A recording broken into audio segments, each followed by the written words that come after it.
राज्य में नर्सिंग भर्ती की नियमावली को लेकर नर्सिंग स्टाफ में गुस्सा है। हल्द्वानी के सुशीला तिवारी अस्पताल में भी 60 की संख्या में नर्सें वहां पर काला फीता बांधकर अपना विरोध जता रही हैं। हालांकि कोरोना संक्रमण को देखते हुए वे लगातार समर्पित भाव से अपनी सेवाएं भी दे रहे हैं। बुधवार को जब डीआरडीओ द्वारा बनाए गए कोविड अस्पताल का लोकार्पण किया गया तो इस दौरान भी उन्होंने अपनी समस्याओं को सामने रखा। ये अलग बात है कि संबंधित अधिकारी और नेताओं ने उनकी बात को कोई खास तवज्जो नहीं दी। मालूम हो कि नर्सिंग स्टाफ राज्य सरकार से जून में आयोजित होने वाली नर्सिंग भर्ती परीक्षा रद्द कराने की मांग कर रहा है। कोविड अस्पताल में सांसद अजय भट्ट के समक्ष अपनी बात रखने वाली स्टाफ नर्स हेमा आर्या ने कहा कि चिकित्सा स्वास्थ्य विभाग द्वारा 2621 पदों पर स्टाफ नर्स की प्रस्तावित परीक्षा जून में आयोजित होनी है, लेकिन सरकार की ओर से जारी नई नियमावली में लिखित परीक्षा का जो प्रावधान दिया गया है उससे नए प्रशिक्षुओं को लाभ मिलेगा,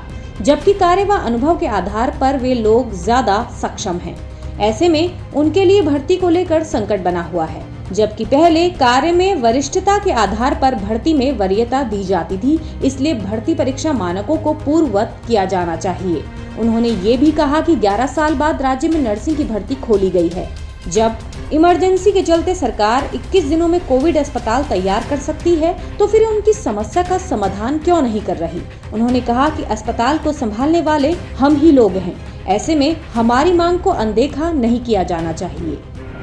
हम लोग यहाँ सुशीला तिवारी में हैं, उपनल के द्वारा कार्यरत हैं। इसके अलावा पूरे प्रदेश में हमारे एनएचएम, पीआरडी और अन्य माध्यम है आउटसोर्स के जो बहुत सारे नर्सिंग स्टाफ हमारे इस समय सेवाएं दे रहे हैं। अगर बात में सुशीला तिवारी की करूँ तो आज ये कोविड सेंटर 500 बेड का हॉस्पिटल खोला गया है। तो और उससे पहले सुशीला तिवारी कोविड सेंटर है ही, वहाँ पर कोविड की हम लगभग 1 साल से ड्यूटी कर रहे हैं। तो मैं सरकार से आप माननीय मुख्यमंत्री जी से ये अनुरोध करना चाहती हूँ कि माननीय मुख्यमंत्री जी, इतने वर्षों से जो हम सेवा दे रहे हैं और पिछले 1 साल से ज़्यादा हमें कोविड में सेवा देते हुए हो गया है, और आज ने ये सेंटर बनाया है, इसका उद्घाटन भी है।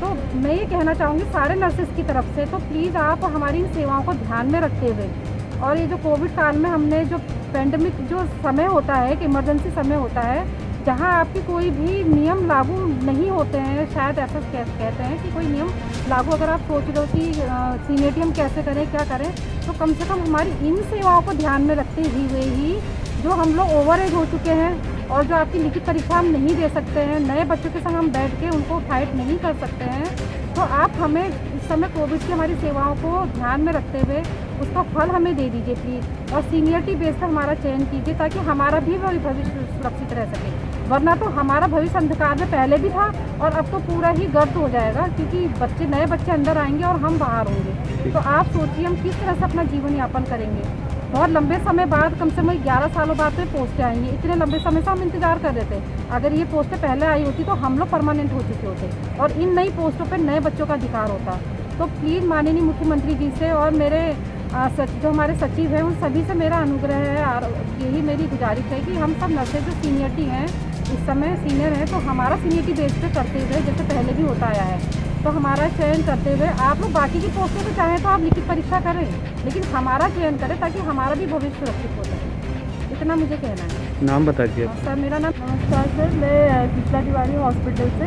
हमारी यही बस हमारा सरकार से एक यही है, बस हम लोग जो 5, 10, 15 सालों से यहाँ एनएचएम, उपनल, पीआरडी के थ्रू यहाँ पे काम कर रहे हैं, जो इतने कोरोना वायरस के टाइम पे, कोरोना बीमारी जैसे उस टाइम पे हम यहाँ पे इतनी लगातार मेहनत से हम कार्य कर रहे हैं, तो इसमें पहले हमें वरीयता दी जाए, फिर आप आगे चाहे जो स्टाफ या जो नए बच्चे हैं वो एग्ज़ाम देना चाह रहे हैं तो आप उन्हें एग्ज़ाम दिला सकते हैं, पर हम लोग इतने सालों से यहाँ पे काम कर रहे हैं तो पहले हमें आगे रख के या अपने ध्यान में रख के पहले हमें इस एग्ज़ाम या इस चीज़ में हमें आगे रखिए।